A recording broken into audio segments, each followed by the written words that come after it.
Your father created a world-changing, not world-ending, a world-changing, world-improving omnivirus. And we have taken that virus and embedded it in the vaccine of the Stearns flu. I knew it. I knew it. He created a panic, and now everybody's begging for the vaccine. No. Demanding it with all the entitlement of a first world country. Yes. And now we have exactly what we want. Hundreds of millions of Americans lining up, offering us their arms, and letting us give them our creation. I'm pretty sure when every vaccinated person starts dying, they'll trace it back to undetectable virus or not. You've all been very busy. You're all very sharp. Are you sure none of you would like to come and work for me? No? Better than dying a terrible, violent death?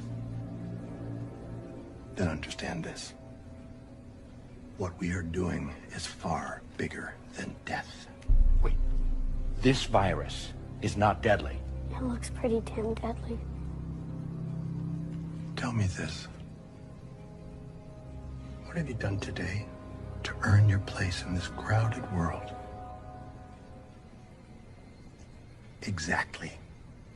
Everything I do is a cure for our current situation. And how's it a cure? You're killing people. I told you it does not kill. That was the amazing epiphany we had. We didn't have to kill to accomplish our goal. What?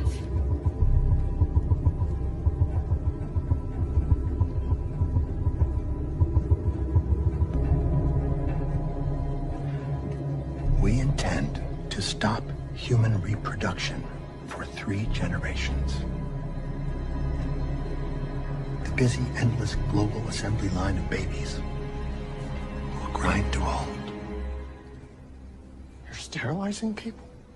Uh-huh. In the first 5 years, we'll start to see major birth rate declines as teenagers vaccinated today hit their childbearing years. You're controlling the future of human civilization.